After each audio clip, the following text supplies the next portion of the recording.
अवधूत चिंतन श्री गुरुदेव दत्त श्री स्वामी समर्थ।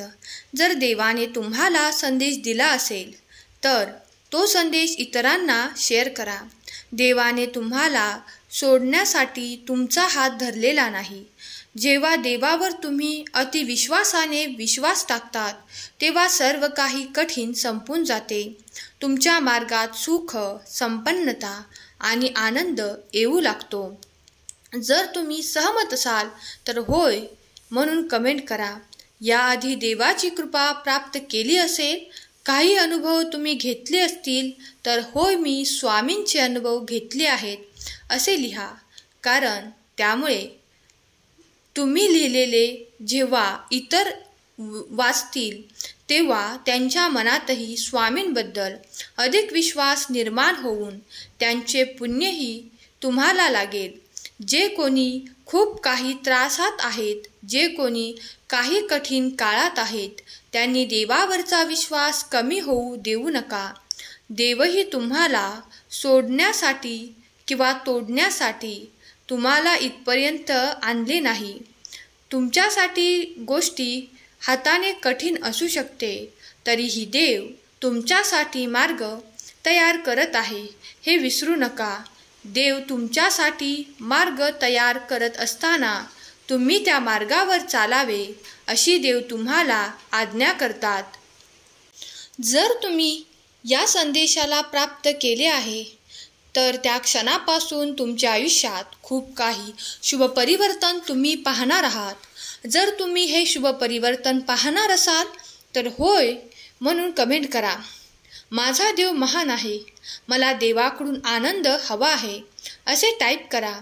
जर तुम्ही देवाचे शब्द ऐकले तर तो तुमच्या परीक्षेचे साक्षात तुमच्या गोंधळांचे या संदेशात आणि तुमचे दुःख एका सेवेत बदलतो।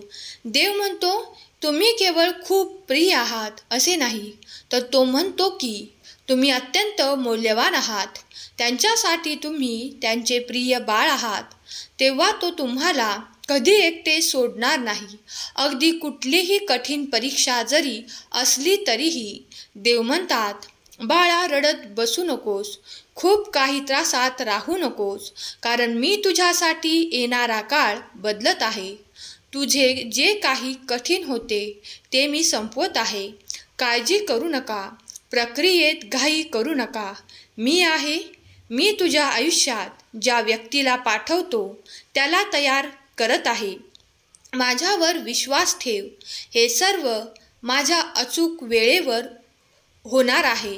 तुमच्या देवावर विश्वास असेल तर आत्ताच आपले भक्तिमय चॅनल सबस्क्राईब करा आणि कमेंटमध्ये खरा स्वामी भक्त कमेंट करा।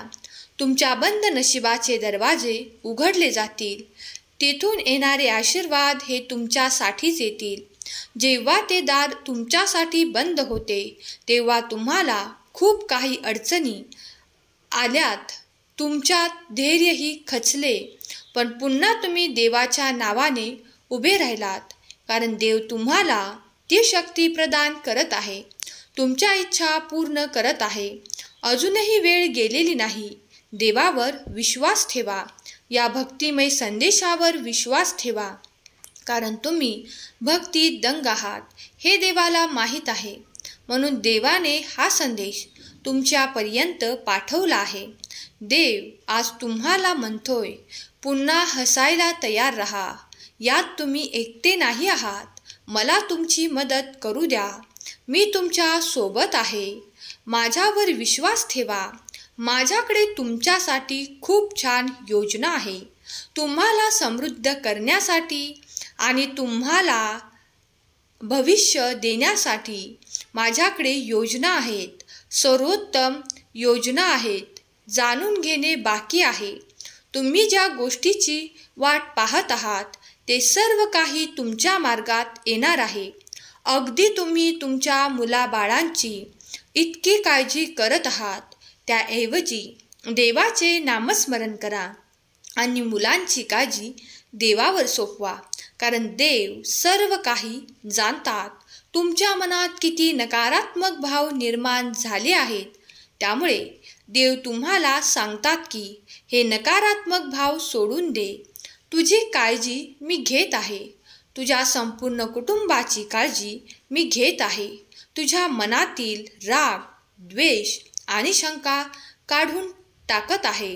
कारण देवाची मदत तुला प्रत्येक क्षणाला आहे. जर तू विश्वास करशील तर तुला माझे अनुभव प्राप्त होतील. बाळा, घाबरू नकोस. भयाने तू ग्रस्त झाला आहेस म्हणून तुझ्या मनात खूप काही विचार येत आहेत, जे तुला नकारात्मक दिशेने खूप काही नेत आहेत. म्हणून आता या क्षणापासून माझी आज्ञा तुला आहे. हे तू नकारात्मक विचार सोडून सकारात्मक विचार ठेव. आपल्या मुलाबाळांबद्दल अधिक चांगले विचार तुझ्या मनात यावे यासाठी तू जी काही सेवा करत आहेस, जे काही नामस्मरण करत आहेस, ते मी स्वीकार करतो. तुझ्या कुलदेवीची कृपाही तुझ्यावर आणि तुझ्या परिवारावर होईल. कुलदेवीचे नामस्मरणही सुरू कर. जर तू कधी कधी काही विसरला असशील तर त्यासाठी देवाला क्षमा मागून मोकळा हो. कारण तू जिथपर्यंत मोकळा होशील ते देखील तुझ्या पुण्यात जमा होईल. एखाद्या भुकेल्या व्यक्तीला जर तू अन्न दिले तर ते देखील एका पुण्याचे मोठे कर्म घडेल. खूप काही खर्च होणार नाही, पण तुझे काही चांगले कर्म करशील ते देवाकडे नमूद होतील. त्यामुळे आयुष्यात निरंतर चांगले कर्म करत राहा. तुमच्या वेदना, दुःख आणि सर्व काही त्रास संपण्याच्या मार्गावर आहेत. जर तुम्ही या मताशी सहमत असाल तर होय, मी ते चांगले कर्म करायला सज्ज आहे असे टाईप करा आणि निरंतर आयुष्यात देवावर अधिक विश्वास ठेवा आणि चांगले कर्म करत राहा. त्यामुळे तुम्ही पाहाल की तुमच्या आयुष्यातील खूप काही नकारात्मक गोष्टी निघून गेल्या आहेत. काही भीती, काळजी तुम्हाला कधीही पुन्हा वाटणार नाही. देव म्हणतात, बाळा, मी तुझी निरंतर काळजी घेत आहे. प्रत्येक दिवस चांगला नसतो, पण प्रत्येक दिवसात काहीतरी चांगलं असतं. जेव्हा आपण इतरांसाठी प्रकाश निर्माण करण्यासाठी कार्य करतो आणि नैसर्गिकरित्या स्वतःच्या मार्गाने प्रकाश टाकतो. तुम्ही दगड दिवसाला चांगला दिवस बनवू शकत नाही, परंतु तुम्ही ते स्वीकार करू शकतात आणि ठरवू शकतात येणारा दिवस चांगला असेल. देवाकडून आपल्याला अनेक आशीर्वादांची अपेक्षा असते आणि ती असली पाहिजे. अपेक्षा करत असलो तरी त्याची मर्यादा, उदारता नेहमीच आपल्या सर्व इच्छा आणि विचारांपेक्षा जास्त असेल. स्वामींचा हा संदेश तुमच्यापर्यंत येणे योगायोग नाही, तर देवाची एक लीला आहे. म्हणून या संदेशाला तुम्ही मनापासून ऐकले आहे आणि यातील विचार तुम्हाला एकाग्रतेने पटले आहेत. स्वामी विचार आणि स्वामी शक्ती अफाट आहे. स्वामी शक्ती अफाट आहे. श्री स्वामी समर्थ लिहायला विसरू नका. स्वामी माऊली तुमच्या सर्व काही इच्छा पूर्ण करोत. तुमच्या मुलांच्या जीवनात सुख, आनंद, ऐश्वर्य आणि प्रगतीच्या दिशा देवोत. हीच स्वामी माऊली चरणी प्रार्थना केलेली सेवा स्वामींचरणी अर्पण करते. आजचा हा संदेश शेवटपर्यंत ऐकल्याबद्दल धन्यवाद. श्री स्वामी समर्थ.